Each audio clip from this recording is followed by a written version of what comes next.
Estoy muy agradecida de que hayas aceptado esta invitación a que conversemos un rato, principalmente del libro que acabas de publicar, bueno, hace algunas semanas atrás, que lleva un éxito rotundo, está ahí hace varias semanas en el ranking, pero en los primeros lugares. No sé cuántas semanas llevas Un mes liderando el entero ya. ranking.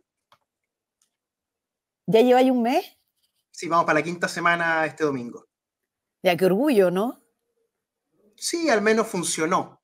Funcionó de todas maneras. Nos referimos a El Patio del Poder, la historia real del naufragio chileno, de la editorial Planeta. Es un libro que además agradezco, Renato me lo mandó, si no me lo hubiera mandado igual lo hubiera comprado, como todos los libros anteriores de Renato. Este es tu cuarto libro, ¿no? El sexto ya. Chuta, me perdí. A ver, El Lobby Feroz, El Fracaso, La que fue gran el anterior. colusión, la fronda. La Fronda, claro. Ya, el sexto, imagínense. Una pluma increíble, Renato. El libro me encantó. Encontré que era un buen resumen y tan bien escrito respecto esta es mi opinión, pero de la hipocresía, del cinismo. Yo creo que hay un montón de eso en el libro, escrito magistralmente. Y además, creo yo, esto ahí me vas a decir si es que me equivoco, ¿no? Una dulce venganza. ¿O no? Ya, entremos en materia, Renato. ¿Por qué escribiste este libro? ¿Cuándo se te cruzó la idea y dijiste, ya, tengo que desarrollar un poco más esta idea que habías planteado en columnas hace algunos años, algunas ideas que ya las tenía y que las habíamos conversado, incluso en la Convención Constitucional, pero ¿cuándo dijiste y por qué ya voy a escribir este libro? Bueno, yo entré a este lugar a estudiar en el año 2004, hace ya justo 20 años, y ya en ese momento yo busqué una historia de la institución donde había entrado a estudiar y no la encontré. Y eso me llamó mucho la atención. O sea, una universidad, una facultad llena de historiadores, llena realmente, premios nacionales y todo el asunto, que nadie haya querido escribir una palabra sobre la historia de la propia institución donde estamos parados, ¿no? Eso a mí me causaba mucho ruido.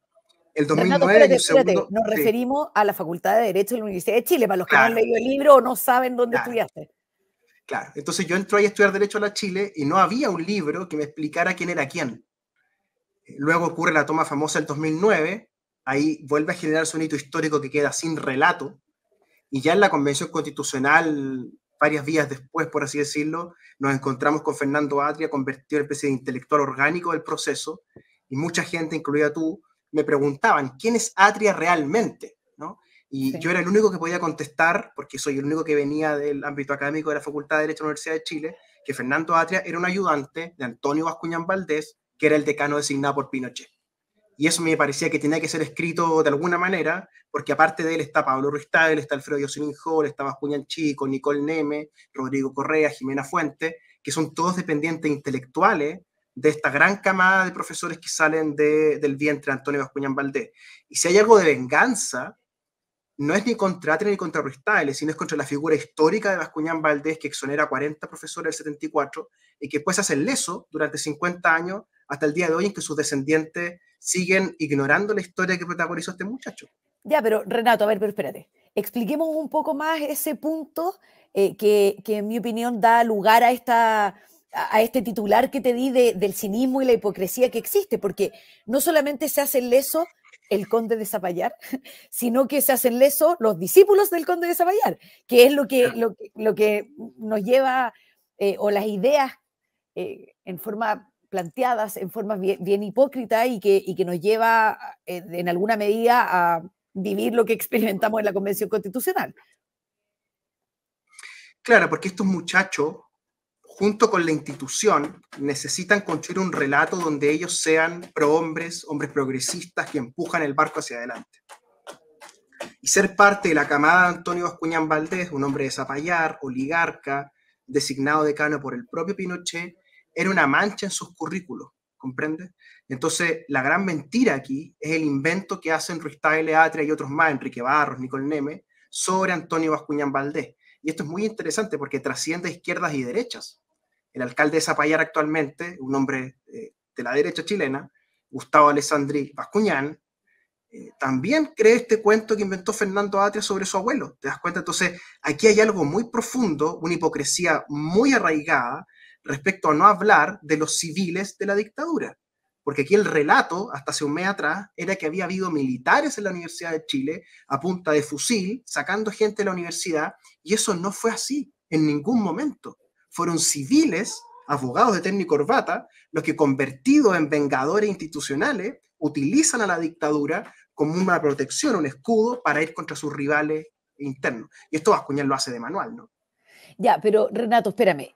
Sí, eso tú lo explicas, bueno, todo lo que estamos conversando y lo que vamos a seguir conversando para quienes nos oyen está en el libro, así que cómprenselo si es que no lo han leído todavía, porque es muy, muy interesante y Renato llega a niveles de detalle y de historia que son súper interesantes. Entonces, tú teniendo este conocimiento, tal vez no tan detallado, cuando entraste a la universidad dijiste, aquí no tengo historia, entré a una facultad que nadie escribe, descubriste esto, pasó un tiempo, pasó la Convención Constitucional, y después te decidiste escribir, o esto lo descubres en qué momento, a ver, como en línea de tiempo. Bueno, ya en la convención yo tenía la idea de hacer un libro largo sobre por qué había fracasado la convención, pero al final decidí hacer dos libros, un libro superficial, por así decirlo, sobre la ¿Qué es el convención, fracaso? que es el fracaso, claro, que es un Y relato de que, lo que me pasó a mí adentro. y que catalogas de reality, el Claro, reality show y qué sé yo, sí. y en cierta medida, si uno lo revisa hasta el día de hoy, es el relato más coherente que existe en la prensa y la opinión pública chilena, digamos. O sea, cuando alguien busca testimonios de qué pasó dentro de la convención, van a ese libro, no al de Agustín Esquella, no al de Carol Yo Baum, no iría, al de yo iría Jorge al de, Baradit. yo iría al de Baradit, Sí, la constituyente. pero Estoy no tiene, no, tonteando. no tiene fuentes, ¿comprende? No, no. Es un trabajo de crónica. Y este otro libro, a mí me parecía que era muy necesario explicar por qué llegamos al extremo que llegamos. Y es porque la Facultad de Derecho de la Universidad de Chile se obsesionó institucionalmente con el tema de la nueva constitución. Y eso es lo que empuja finalmente a Fernando Atria a la convención y el fracaso que vivimos, ¿no? Y esta especie de soberbia, esta especie de bravuconería que hay en Fernando Atria, ¿no? Que a mi entender eso viene de Bascuñán. Ya, y tú no, y entonces, claro, decí Fernando Atria, que era el líder, el autor intelectual de este experimento constitucional. Pucha, hay algo que no calza, ¿no es cierto? Porque hay una parte de la historia que él deliberadamente ocultó, ¿no es cierto? Exactamente, Ya, exactamente. y eso claro, lo que haces tú en el libro es dejarlo en evidencia, ¿no es cierto? O sea, él sabiendo que existieron civiles como, y que tuvieron roles súper relevantes como Bascuñán, que fue decano entre 1974 y 1976, y como tú dices, exoneró a algunos académicos, varios, ¿no es cierto? Como 40 académicos y no sé qué. Y esa parte, fíjense que se oculta. Y se oculta Claro. no solamente en el discurso, sino que se oculta en obras, porque ahí tú en el libro explicas, no sé si puedes referirte a ello, en que se escribe un libro y este señor ha sido homenajeado por estos discípulos en obras que han quedado escritas. Es que esto llegó a un extremo tal de que me parece que el concepto más cercano a lo que estos muchachos han hecho es negacionismo. Ellos han negado lo que ocurrió el año 74 en la Facultad de Derecho porque no les conviene. Y fíjate que son los antipinochetistas número uno, Ruiz Tagle, Atria y otros más, y se les olvidó esta parte, al punto, como tú dices, que hicieron un libro homenaje a Antonio Bascuñán Valdés en vida, coordinado por Fernando Atria, por Julián López y otros más. Tiene 712 páginas el libro, pesa casi 3 kilos y no habla una sola vez de la dictadura puerta adentro de la Facultad de Derecho. O sea, esto Ya, es un ejercicio de negacionismo por Rocío extremo, ¿te das cuenta? Conducido por Fernando Atria. ya, pero Renato, ¿por qué? ¿Por qué el ídolo es Bascuñán, sabiendo que tiene una parte para ello, o para las ideas eh, en las que ellos creen que no es bonito de contar? Porque este muchacho, Antonio Bascuñán Valdés, un hijo de la oligarquía, por el lado Valdés, Berta Valdés, heredera de Locaña, por el lado de su mujer Zapallarino totalmente, la señora Soledad Rodríguez Subercasó, estamos hablando de la oligarquía, digamos, antes de los nuevos ricos. Este señor es quien le abre la puerta a la intelectualidad chilena, a Fernando Atria, a Pablo Ruiz Tagle y otros más. Entonces, cuando Pablo Ruiz Tagle es decano, cuando Fernando Atria se convierte en un gran intelectual, entre comillas, le deben su carrera a este muchacho Antonio Bascuñán Valdés, al punto que lo levantan en calidad de prócer chileno. Ya, Entonces, cuando perfecto. viene otra persona y le dice, sabes que la historia no es tan así, Fernando, él se encabrita. Y todo este problema que hemos tenido entre él y yo, que ha sido extremadamente agresivo hacia mí, y yo con él, aparte de reírme y burlarme, no soy agresivo con él, es porque él no soporta la verdad. Y la verdad es que hubo una dictadura interna en la facultad y que él y otros más se beneficiaron de ese personaje, al punto de que el vascuñanismo, Rocío, se apoderó de la Facultad de Derecho de la Universidad de Chile. Hay vascuñanistas de izquierda, de derecha, de arriba, de abajo, y se reparten el poder entre ellos, ¿te das cuenta? Pero no hay una fuera de la tradición vascuñanista. Y hay tres patas muy sólidas. Zapallar, mucha influencia, este barrio llamado Sanhattan, ¿no? Entonces, el abogado chileno, y la Facultad de Derecho. Y la suma de esos tres factores te da una élite jurídica, pequeño burguesa, clase media emergente, que son vascuñanistas, porque le deben la vida a esta familia vascuñana. O sea, podríamos decir que son cínicos, hipócritas, pero agradecidos, ¿no es cierto? Exactamente, son personas dependientes de la oligarquía. Son admiradores de un oligarca, el oligarca los promueve dentro de la élite chilena y luego no pueden cortar el cordón umbilical, porque además el segundo decanato de Bascuñán los nombra profesores. Si la cátedra de introducción al derecho la agarra Atria con Bascuñán, lo mismo Ruiz Tagle, ahí entra Nicole Neme, ahí entra Alfredo Jocelyn Holt, ahí entra los ayudantes de Enrique Barro, es decir, lo que hoy día conocemos como la élite jurídica nacional, los grandes litigantes, son todos parte de este grupo. Nicole Neme, Andrés Jana, Rodrigo Correa, Francisco González, Enrique Barros, Pablo Ruiz Tagle, Alfredo Jocelyn Holt, Fernando Atria. Entonces era insoportable para ellos, por ende para la institución, que alguien rascara el tema de los 50 y le dijera, están mintiendo. Mm. Ya, y en orden porque la bajada del título de tu libro, El Patio del Poder, es la historia real del naufragio chileno. Entonces, y que se vincula, por supuesto, al primer proceso constitucional, a través de la figura de Atria. Entonces, Claro. tú en tu opinión, o para que nos desarrolles un poco esta idea de lo que escribiste en el libro, pero ¿tú crees que la responsabilidad respecto de este naufragio que vivimos por el proceso constitucional es una responsabilidad institucional o hay un orden de prelación respecto de los más o menos influyentes que provienen de esta institución? La institución se obsesiona con el tema constitucional ya desde el comienzo. Los Bulnes, redactando la Constitución del 80. Ya desde el comienzo está la facultad ahí. En los 90 y los 2000 se desarrolla este movimiento por la nueva Constitución y la Asamblea Constituyente.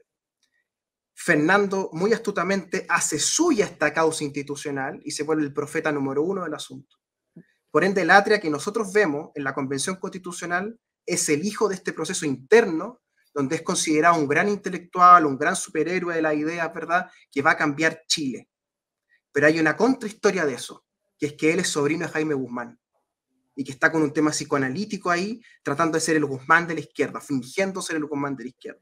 Entonces, claro, el orden de prelación parte con la institución Facultad de Derecho de la Universidad de Chile y sigue con los ayudantes de Bascuñán, Fernando Atria, Pablo Ruiz Tagle, en el tema constitucional, y en el tema interno, el libro de Alfredo Jocelyn Holt, que yo considero lamentable, un insulto intelectual realmente, donde se cuenta una historia falsa, manipulada, ¿verdad?, para tener un relato coherente y digamos que la socialité chilena pueda digerir respecto a cómo esto que Gabriel Boric sale del seno de la familia Jocelyn Holt Correa. Y Sofía Correa todavía no nos dan explicación sobre eso. Es bien curioso, ¿no te das cuenta? Mm. Es Sí, para la risa. sí, y esta, o sea, esta influencia de la que estamos hablando parece a lo menos poco seria. Claro. ¿No es cierto? O sea, tú decís para la risa, pero claro, es una.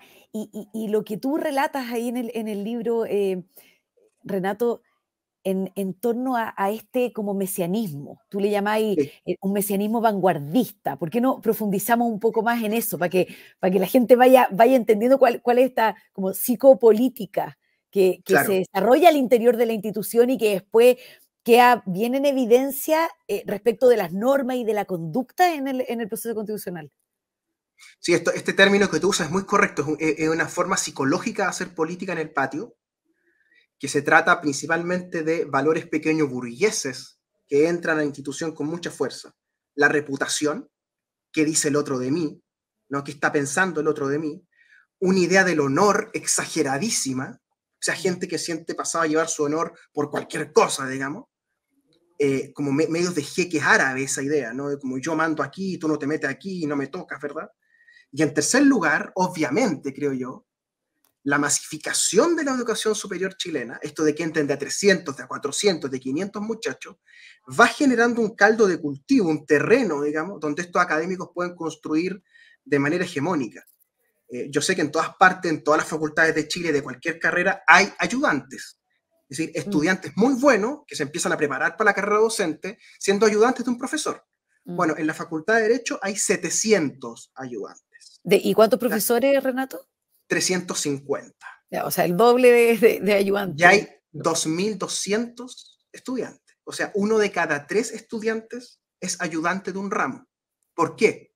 Porque no son ayudantes para el tema intelectual, son ayudantes para el tema político. Son militantes del profesor, ¿te das cuenta? Y eso a la larga te genera una masa de militantes muy grande que cuando va a los partidos políticos o va a hacer política, termina siendo hegemónica. Y esto pasó en la historia varias veces. Hay vanguardistas de derecha, Pablo Rodríguez Gress y los fundadores de Patria y Libertad salen del patio de la Facultad de Derecho, otra cosa que a la facultad no le gusta contar, que Patria y Libertad es un producto nuestro, del patio de la facultad, igual que Pinochet, igual que Miguel Otero. O sea, la derecha pinochetista más dura, nacionalista, es de la Facultad de Derecho de la Universidad de Chile, no de otro lugar. Y eso se repite después, pues. Novoa Monreal con Allende, los demócratas cristianos con Frey, Rosende con Pinochet, la Concertación gobernando con Erwin y con Lago, sí. Y hoy día con Gabriel Boric, que es la versión triste, la versión comedia, pero lo mismo. Entonces uno se pregunta, y yo escucho muchos opinadores que dicen que Boric cambia mucho de opinión, que se da muchas vueltas, ¿cierto? Sí, pero ve a las personas que le hicieron clases, pues. Porque el niño Gabriel Boric, el adolescente Gabriel Boric, creció viendo a estas personas siendo hipócritas, cambiando de discurso y siendo exitosos en eso. Entonces, es un producto del vascuñanismo, yo lo digo claramente en el libro. Gabriel Boric es un hijo del vascuñanismo intelectual. Ya, pero espérame. Antes de ir con profundizar un poco más en Boric y en la contingencia política de los discípulos o amigos de Boric que vienen de esta misma facultad. Respecto a los ayudantes, Renato, ¿qué pasa con ellos? Porque ya, entiendo este fenómeno y de que siempre existieron. Ya, ok. Pero ¿son tontos útiles? O sea, ¿qué pasa con ellos? Son adultos ya, están en la universidad. ¿Qué pasa con el pensamiento crítico? ¿Cómo te dejas influenciar de este modo? ¿Cómo te dejas utilizar? A mí en el libro me quedó como, dime si estoy equivocada, pero me quedó como clarísimo que existía una utilización política, además, como volví a recalcar toda hora, de esta gente. Entonces, la universidad, que es un espacio en que uno esperaría que hay diversidad de ideas, de un debate crítico, de un debate sano, de distintas posiciones filosóficas, políticas, y ¿qué pasa con ellos? O sea, 700 cabros, estudiantes, ¿qué es lo que hay? ¿Es como transversal que son inseguros, que tienen bajo autoestima? ¿Qué les pasa? ¿Cómo se dejan utilizar de este modo? Bueno, en primer lugar, esa idea que la facultad impuso en el país, como de que la Facultad de Derecho de la Universidad de Chile es como un gran ágora humanística, ¿cierto? Donde las cosas se conversan y se discuten. No es yo nunca lo vi, nunca. Quizás antes. Pero yo desde que entré, lo que he visto es una guerrilla ad hominem de ataques personales, de familias enfrentadas entre ellos, de hijos metidos con los papás en la misma universidad, de divorcio dentro de la universidad. Entonces, una cuestión... No, yo estaba hablando solo de la teoría y de la universidad en general, no de la facultad. Sí. La práctica de la facultad es muy famélica en el sentido del debate público. ¿Ya? Se enojan muy temprano en la conversación, muy temprano. O sea, hay poco espacio para ideas distintas, exacto. A las que priman en su mayoría, claro. Por ende, el muchacho de 18 años, de 20 años, que vivió 2 años en pandemia encerrado en su pieza en clases que no entendía nada, llega a la universidad y se encuentra con estos docentes que son una especie de guerrilleros de la idea, ¿verdad? Y que se enfrentan y que chocan y que se escriben mails y que publican columnas, ¿verdad? Entonces el muchacho, aburrido, hastiado, ¿verdad? Del día a día, fome, prefiere esta otra vida, ¿cierto? En torno a un profesor y hacer suya las causas del profesor. Y esto está exacerbado, creo yo, por el abandono del catolicismo, ¿no? Porque muchachos católicos de 18 o 20 años se han quedado sin referentes intelectuales. Miran hacia el Vaticano y encuentran un argentino liberacionista como Francisco I. Miran a la jerarquía eclesiástica chilena procesadas por diversos delitos, la mayoría de ellos hasta ahora, Y por supuesto llegan a la Facultad de Derecho y se encuentran con católicos de izquierdas, de corte más bien jesuítico, como Sí, Fernando. Entonces, en ese vacío, obviamente que se van llenando de militantes, pues porque le da un sentido a la vida universitaria que es un sinsentido. ¿Entiendes? Entonces, obviamente que a medida que se va acumulando el proceso, un año tras otro, un año tras otro, ya no son 3, no son 4, no son 5, sino que Fernando ha inscrito más de 100 ayudantes en su cátedra en 15 años. Eso no puede ser considerado academia, te das cuenta, tiene que ser considerado de otra manera. Y eso nadie había querido mirarlo, nadie. Eso es muy interesante, nadie quiere hablar de esto. Ni siquiera el libro Jocelyn Holt habla de esto de tener ayudantes, porque él también los tenía, entre ellos yo. ¿Te das sí. cuenta? Entonces hay algo inconfesable en lo que hacemos dentro de la facultad. Y eso me parecía que no podía seguir, porque los costos que habían sido demasiado grandes. Se te oye mal ahora, Renato, parece, ¿Me ¿o escuchas soy yo? mejor ahora? Ahí sí, ahí sí. ¿Y tú te diste cuenta pronto? Para mí Porque, el punto clave es la toma del 2009. La toma del 2009, cuando yo veo la utilización que está haciendo Atria de los estudiantes, como Boric aparece en las portadas de los diarios, y como la facultad queda destruida después de la guerra civil, una guerra civil, yo caí con conciencia de que estos grupos de ayudantes son otras cosas, no son academias. Entonces me salí de todos estos grupos que yo pertenecía, con Alfredo Senifol se rompió nuestra relación, y desde ahí que Fernando me viene sacando la cresta. Fernando me viene sacando la cresta a mí desde que yo tengo 25 años. Esto es absurdo. porque rompiste lo que se esperaba de ti, que era que fuera ahí este acólito del Yo profesor. lo que rompo con ello es esta especie de mentira, Rocío, de que somos una institución vanguardista. Mm. Yo lo que sostengo es que somos una institución reaccionaria, que reacciona a la contingencia y se coloca, pero reacciona. No es vanguardia primero, fue vanguardia antes, no ahora. Y sobre todo lo que me parece que ya es insostenible es que nadie va a clase y nadie estudia. Entonces es una mentira. Sí, yo Financiada tengo, por la gratuidad, financiada por la gratuidad del Estado. sí, yo tengo un caso súper, hiper, mega cercano que, claro, salió arrancando de la facultad justamente por lo que tú dices. Y este fenómeno, Renato, ¿tú lo ves extendido en las otras universidades? ¿Te refieres a la Universidad Católica en algunos pasajes de tu libro? Pero no sé, yo en mi experiencia en la Universidad de Concepción no pasa este fenómeno de los ayudantes que, bueno, tal vez no conmigo, yo soy, yo soy académica en la Universidad de Concepción hace algunos años y claro, soy minoría respecto de las ideas políticas que tengo, entonces puede ser que suceda el mismo fenómeno y que no me he dado cuenta porque no pasa conmigo, digamos, puede ser. No sé si tú has abordado o has visto que suceda algo parecido, tal vez con otros, por supuesto que con otro nivel de influencia en otras universidades. No, este nivel de desparpajo, ese sentido no, como de mete ayudante, y démosle nomás, y trae la plata, y más estudiantes, y démosle de nuevo, ¿cierto? Esta cueca en pelota, digamos así, solo yo la veo en la Facultad de Derecho de la Chile. Mm, Pero la Católica va camino para allá. La Católica tiene un nepotismo y una especie como de aplanamiento de lo público y lo privado, son familias. O sea, por ejemplo, el doctorado en Derecho de la Católica, para que hablemos claro, lo dirigen dos primos.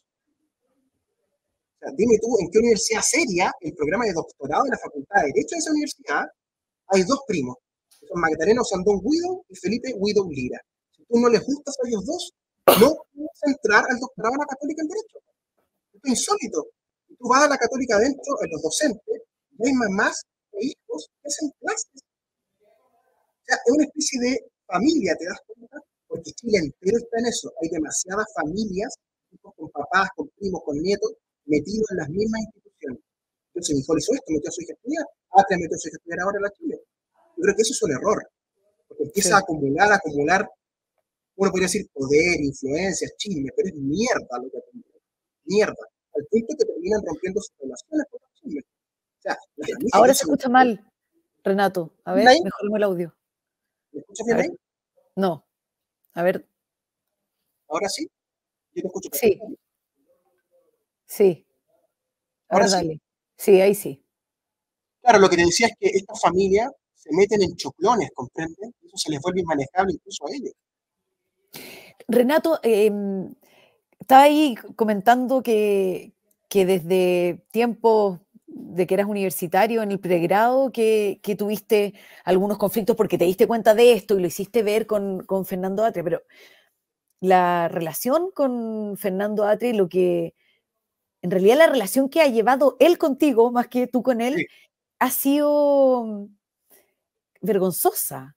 O sea, creo que es inaceptable. Entonces, no sé si me queréis contar un poco más de cómo has vivido tú, porque son cosas raras, ¿o no? O sea, las funas que hay, de las que hay sido sujeto en la propia casa de Fernando Atria, que fueron colegas, o sea, académicos contemporáneos de un claustro académico. Quiero que me hables de eso, lo encuentro increíble. Bueno, en primer lugar, repetir que yo jamás lo he agredido a él. No me voy jamás en la personal con él. Sí, por eso yo Ni, no creo que sea bidireccional. ni ataco a su familia. Mm, Yo lo que hago es decir, Fernando Atria se comporta así en las instituciones públicas financiadas por el Estado. Y eso es lo que yo me ocupo de analizar en la Facultad de Derecho, en la Convención Constitucional, en los partidos políticos que ha integrado, que son varios. sí, Demócrata Cristiano, Socialista, su propio partido, ahora Convergencia Social, antes en cupo de RD. 5 tiendas. sí. Bueno, él me parece a mí que, yendo a lo más preciso, él es pasivo-agresivo. Él te agrede tratando de parecer que no te está agrediendo. Esto lo hizo contigo, esto lo hizo con la Tere, esto lo hizo con muchas personas en la convención, lo hace en la facultad permanentemente, y yo no se lo acepté. No se lo acepté siendo estudiante y no se lo acepto al día de hoy. O sea, ¿por qué mi familia tiene que estar presenciando la piñata en la casa de Fernando Atria? ¿Por qué la hija de Fernando Atria me odia? Es absurdo. ¿Tú crees que mi Claro, mamá anda preocupada de Fernando Atria? ¿Tú crees no, que mi hermano anda preocupado? Obvio que no, pues te das cuenta. Entonces, él lleva esto a un extremo porque me parece que habla mucho, es una persona que habla demasiado en el día a día, y entonces transmite odio, ¿entiendes? La manera más cercana de entenderlo es que es un cura odioso. Entonces, él reparte un credo en todas las personas que lo quieren escuchar y hay unos que son sus adversarios que le resisten el credo. Y entonces en ese pelambre, en ese chisme, en esa socialización de los atrianos, a veces en su casa misma, yo en el libro me detengo a analizar cómo él usa su casa, Rocío, para hacer reuniones políticas, una cosa de otra época, meta el sí, asadito en la casa de los Atria, asados, sí, sí. o sea, iba a hacer la constitución entre medio de los asados. Entonces, él tiene esta característica pasivo-agresiva y se topó con una persona que conoce la verdad de quién es él. Ya, pero espérate, pero Renato, espérate. Es que la actitud pasiva-agresiva yo no la veo en el episodio de la piñata del 2022. O No, sea, tiene yo ahí muchos más veo, episodios. claro, pero yo ahí veo, o sea, ese fue la guinda a la torta de la agresividad ad hominem. O sea, una cara, una foto tuya puesta en una piñata para golpearla, Claro, en la casa de él, en en su un cumpleaños casa, que, en en un una cumpleaños que no es, celebración. y que el cumpleaños no es de su hija, sino que su hija organiza la fiesta para que el eje de la fiesta sea la ruptura de la piñata. Y Claro, un mes y después, siguiendo el ejemplo del papá de los asados, de los claro, asados y con los acuérdate que discípulos. esta es la misma niña Atria que iba a ser contratada por Giovanna Roa en la convención y Giovanna Sí. Roa ya ha sido arrastrada por Atria. Sí, Y espérate, un mes detengámonos después, ahí porque nosotros nos acordamos, pues Renato, porque estuvimos los dos en la convención, sí, la pero la gente no gente se que no oye, acuerda. no, pues, y la memoria es súper frágil. ¿Qué es lo que Claro, pasó? la hija de Fernando Atria iba a ser contratada con un sueldo de 1 millón y tanto de pesos por Giovanna Roa, que fue arrastrada por Fernando Atria en la elección en Providencia en el cupo que le regala Giorgio Jackson. Entonces, si eso no es inmoral, si eso no es incorrecto, bueno, ¿qué es lo que es? Po? Y como algunos levantamos la voz, sobre todo yo, que soy el que más los conoce, se lo tomaron personal. Y Sí, Fernando agarra las cosas personales y su hija agarra las personas. Y tú sabes que esto para colocar el colofón, digamos, ya para que sea el ridículo total, un mes después del tema de la piñata, la niña Atria aparece trabajando en una empresa de lobby, cuya dueña es la mamá de Gonzalo Winter. ya, entonces, O sea, lo de la piñata es una conducta esperable para el atriarcado, para esta sí, mente, ¿no es cierto?, sí, cínica y sí, tan desquiciada. un hombre pasivo agresivo, Ya, pero frustrado, que terminas en un acto de agresividad, no de de pasividad terceros.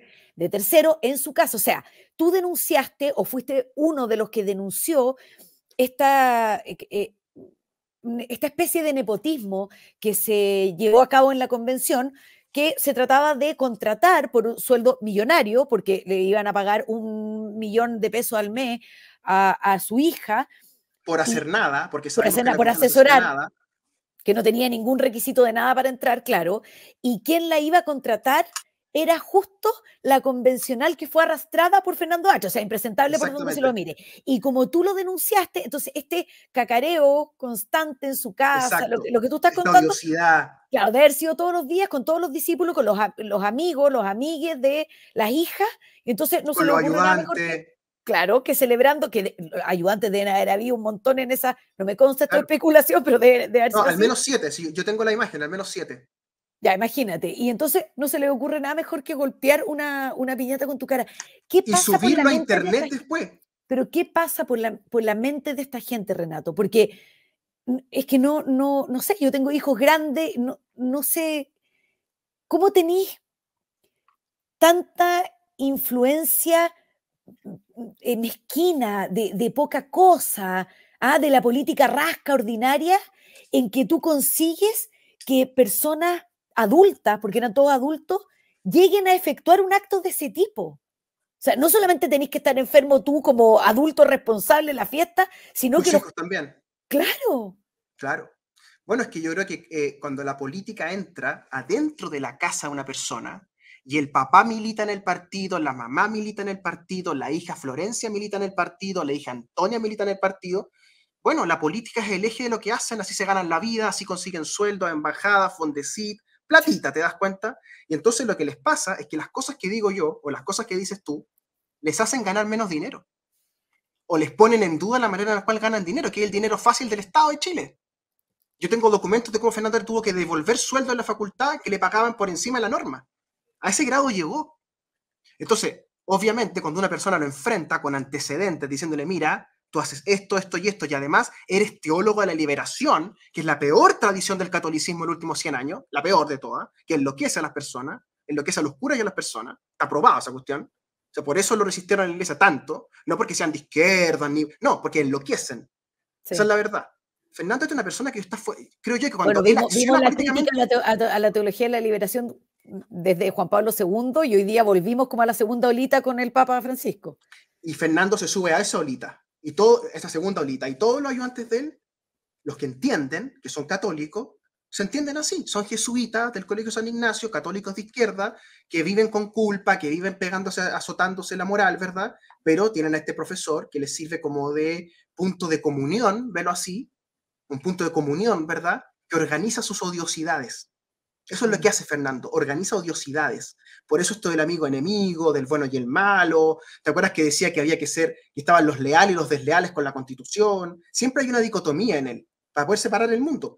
Y obviamente, universitarios de 23, 24 años extraviados, que no saben qué creer, si hay un profesor tan convincente que le está diciendo todo el día que este gallo de Melipilla es el diablo, bueno, llega un punto en que se lo creen y les calentaron tanto la cabeza que los tipos van a hacer un acto de odio. Claro, y Y yo fue pedí, justo después de esta denuncia y que la hija finalmente claro, no fue contratada por la otra convencional, Rocío, y yo pedí un sumario en la Universidad de Chile y Pablo Ruiz Tagle me lo negó después de este hecho.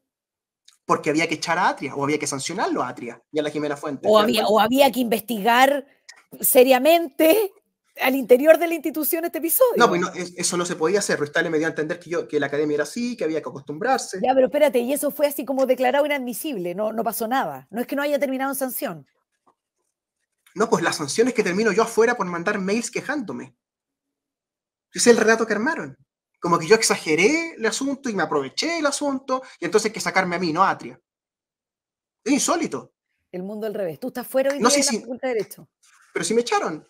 Lo que hizo Fernando Atria primero agrediéndome en su casa, después dando, tuviste las cuñas que yo puse en el libro, de cómo decía que los peores constituyentes eran Marinovich, Cantuaria y Garín. Y ¿Cierto? yo Yo puedo salí entender, del yo baile. puedo, yo puedo entender que él tenga problemas con ustedes, te das cuenta que ustedes son de derecha, y les, ya, ok, pero conmigo, o sea, ¿qué viene a meterse conmigo el weón? ¿Por qué? Porque tiene esta chita que afilar, ¿comprende? Esta chita que afilar de que yo digo que él defiende a Bascuñán Valdés, que es un decano designado por la dictadura militar. ¿Entiendes? Y que su madre, María José Lemetre, vendía informes de universidades privadas para que lo acreditaran. Y Claro, todo pero Santiago sabe eso. sí, pero mira, dos cosas. Uno, esto de tener enemigos y de que el malo está allá y que el bueno, o sea, los buenos son todos los que piensan como yo, los malos son todos los que no piensan como yo. Esta es una historia que solo puede terminar en violencia. Que es lo Claro, que, de hecho, extremo. con este ejemplo de la piñata pasó, ¿no es cierto? Claro. Además de otros bastante más importantes como en el estallido y etcétera. Él empuja hacia eso, sistemáticamente. Cuando ocurrían las funas en la Convención Constitucional, él guardaba silencio o las justificaba. Acuérdate. Él fue un aliado de las funas, porque él se siente cómodo en el escenario donde el otro, su enemigo, está siendo violentado. ¿Entiendes? Sí, Es un abusador. sí. Eso es. Y, y lo Es un abusador de segundo, conciencia, o sea, abusa de las conciencias de las niñas. O sea, yo tengo guardado una niña de 19 años que le dice mi chanchito al profesor. A ver, cómo Fernando y él Atria lo es celoso. permitía con su autorización, digamos. Es un Twitter, yo lo tengo guardado, de una niña apellido Lascano, que dice que por fin es ayudante de mi chanchito y se manda a hacer una torta con el rostro de Atria y vasos con el rostro de Atria. 19 años. Dime, ¿tú es normal eso? Sí, Un hombre claro, de ni 60 años, adoctrinamiento, abuso de conciencia, sí. para los 60 años, sublimando sus deseos sexuales hacia el adolescente, metiéndolas de ayudante. ¿Te das Mm. cuenta que hay algo que está enfermo ahí? Ya, pero espérame, ese es una de las patitas, pero la otra, que es la que te quería preguntar, es, igual tan inteligente no podéis ser. Bueno, yo con la experiencia que tuve, en la poca relación que tuve con él, que fue solo en la Convención Constitucional, no lo encontré inteligente, para nada. Pero es muy poco inteligente querer callarte o creer que en una intimidación de este tipo, incluida la violencia, por las denuncias que tú habías hecho, o sea, contigo va a resultar. ¿Me seguí? O sea, es bien poco inteligente pensar que si yo te llevo un poco más allá, entonces golpeo tu cara en mi casa con tu cara, la piñata con tu Y me cara. hago el huevón y fueron las niñitas, ¿cachai? O sea, y las disculpas, Renato, perdón, porque a la gente se le olvida, Patéticas, po. pero él en todos los medios de prensa, sí, sabéis que quiero recordar dos cosas que preparando este programa y pensando en lo que pasó, quiero decírtela. Una son las disculpas de Atria, que fueron una vergüenza, o sea, no fueron disculpas, porque fue, bueno, yo en realidad no sabía, aún sin mi conocimiento, pasó esto, así una cosa como muy superficial en mi casa y ya disculpa Renato, que lo encontré, sus disculpas las encuentro, o sea, mejor no se hubiera disculpado. Y lo segundo, Renato, tú no sé si te acordáis, pero en los medios de prensa que cubrieron este episodio de violencia en contra de ti fueron, por decirlo menos, muy suaves, ¿ah? O sea, Sí, claro. la cobertura fue, oye, no, ya, ja, ja, ja, Sí, y esto fue, no distraigamos de lo importante que claro. es irnos a lo que está pasando con la redacción de la Constitución, no le demos mucha pelota a lo de la piñata. Fui a buscar porque me acordaba que eso en algún momento me impresionó tanto como las malas disculpas de Atria, fue la cobertura que se le dio, que en mi opinión es un atentado en contra de la libertad de expresión, es la utilización de violencia a través de funa, de ideas distintas o de denuncias que tú estabas haciendo en ese momento, y los medios de prensa fueron, no, nos distraigamos la conversación, miren, jajaja, ja, ja, esto no, bueno, fue como una celebración. ¿Qué opináis de eso, Renato? A mí me impactó mucho y ahora lo recordé a propósito de este programa. Es que él mismo y sus cercanos le dedicaron mucha energía a hacer eso, a llamar periodistas, a presionar en medios de prensa. En Canal 13, por ejemplo, a mí no se me permitió dar mi versión de lo hecho. Eh, Tampoco en TVN, tampoco en la radio ADN, por ejemplo, donde Fernando habla cada rato. Fernando Paulsen tampoco me permitió dar mi opinión. Sí, los amigos de Fernando Atria, el entorno de Fernando Atria, salieron a parar esta cuestión para que Fernando no quedara como lo que es un demente, creo yo. Eso es lo que yo creo que es. Realmente es Bueno, una persona que es un desclasado, primero, que no se sabe a qué clase social pertenece. Segundo, que pero que le defiende a un gusta la pinochetista. oligarquía, como decís tú. Claro, defiende al pinochetista de Zapallar. O sea, es rarísimo. Tercero, un demócrata cristiano convertido en frente amplista, después de 5 estaciones previas, digamos. O sea, es bien curioso. Y resulta que ahora es civilista, Rocío. O sea, es que es sorprendente, o sea, es polímata el hombre, o sea, ahora es experto en posesión inscrita y el Fondesit le financia con 52 millones de pesos su investigación. Oye, ¿no era experto en derecho constitucional? Es que no es experto en nada, te das cuenta, él finge, tal como es un pequeño burgués, porque él vive de qué piensa el otro de mí, qué piensa el otro de mí, qué piensa el otro de mí. Entonces, como yo le daño eso, entre mí, su reputación, ¿te das cuenta? Él pierde el eje. Y hasta el día de hoy no sabe qué contestarme. Si él no sabe qué contestarle a este libro. Eso te iba a preguntar, ¿qué ha pasado Patético. después de la publicación de este libro? Porque vuelvo a insistir para los que se conectaron después, este libro, si se pudiera resumir en un título, es la hipocresía y el cinismo de Atria y de Pablo Ruiz Tagle y de algunos otros más. Bueno, él está callado. Porque lo que responda, o tiene que mentir, o tiene que fingir, o tiene que tergiversar, o tiene que ser agresivo. Porque no hay otra versión de Fernando Atria hacia mí, ninguna otra. Él no sabe conversar. No sabe. Y es impresionante. O sea, llevamos 15 años en esto, Rocío. Terminé yo afuera de mi trabajo en la Facultad de Derecho, que era ad honorem. Yo jamás he cobrado un peso ahí. Jamás. Él cobra millones. Y Ruiz le cobra 10 millones de pesos. O sea, Fernando es una persona que no está en sus cabales, creo yo. De verdad te lo digo. Yo creo que se entusiasma. Este es el punto clave. Yo en el libro lo digo. Es un hombre que se entusiasma. Y en el entusiasmo pierde de vista la realidad.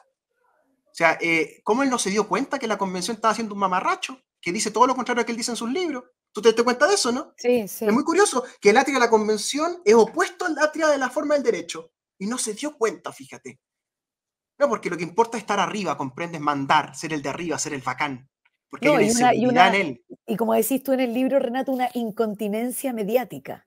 Horrorosa, que tiene mucho que ver con el ego y con el narcisismo que muestra. Es que yo creo que es muy inseguro. Yo creo que él, encerrado, a puerta cerrada, digamos, es un hombre inseguro, más bien solitario, con un resentimiento económico muy grande y todo el tiempo buscando dinero de lo público. Todo el tiempo. Y con un nepotismo horroroso. O sea, que Jimena Fuentes también lo comparte. Tú sabes que en la Facultad de Derecho, bueno, todas las facultades de Derecho compiten en los llamados JESUP. Tú sabes lo que son estos juicios falsos, derecho internacional. Bueno, Jimena fue capitana, ahora que quedó sin pega brevemente, ¿cierto? Fue capitana del JESUP. ¿Y sabe quién llevó de capitana de estudiante? A su hija Florencia. Que debe estar como en cuarto, ¿no es cierto? Más o menos. Por ahí, tercero. Y es militante, por supuesto, del Frente Amplio, ¿no? Y pelito rosado, y compañero, y todo el asunto. Y después Pedro Valdivia Norte, y vienen del Santiago College en la dehesa. O sea, es la pequeña burguesía jugando a ser influyente, jugando a que tienen plata, jugando a hacer algo, y tú llegas al final del día, lo das vuelta y el tipo no es inteligente, no tiene plata, no tiene influencia. Por ende, tiene que disimular y tiene que fingir y tiene que agredir a todo aquel que sepa la verdad. ¿Cuál es mi pecado acá? Saber la verdad y estar dispuesto a escribirla. ¿Entiendes? Y por eso este acoso personal que han llevado a cabo. Coordinadamente, creo yo. Súper poco inteligente. Muy poco inteligente. Es un hombre poco inteligente. Es astuto, que es distinto. Es la ética del ladrón de supermercado, ¿comprende? Logra sacar las lucas, ¿comprende? Saqué las lucas. ¿Están las lucas o no están las lucas? Pero oye, mira, repasemos. Adolfo Ibáñez. Con sueldo millonario. Estuvo en la millonario hasta que el tiburón Benítez, ¿cierto? Andrés Benítez, se le ocurrió mandar unas cartas y todo, y ya te usó eso para renunciar. Después Davor Jara se lo instala con un sueldo multimillonario y sobresueldo en la Facultad de Derecho. En paralelo cuando volvió de la Adolfo Ibáñez. En paralelo le hace informe en derecho a Boliden por 100.000 euros, pagado en diversas monedas, que yo creo que eso paga en su acción política, en su fundación y todo el asunto. Arma una fundación con esa plata, donde lleva a Camila Gutiérrez, joven y alocada, ¿cierto? Que escribió este libro. Y también contáis esa historia en el libro. Y él dice, Rocío, que quiere ser joven y alocada en la política. Bueno, lo consiguió, pues. Lo consiguió. Yo creo que la clave de él es que él busca dinero fácil. Dinero fácil. Renato, y eso lo va haciendo tropezar. Ya, pero espérame. Pero eso de que le gusta la platita, les gusta que... En principio no tiene nada de malo si es que tenés mérito y talento para ganártela, ¿no es cierto? Y no te cae del maná, no te cae el maná del cielo. Y si cielo, no consideras que el capitalismo se basa en un pecado, por claro, Rocío, bueno, dice que el capitalismo es un pecado. Volví a la hipocresía, digamos.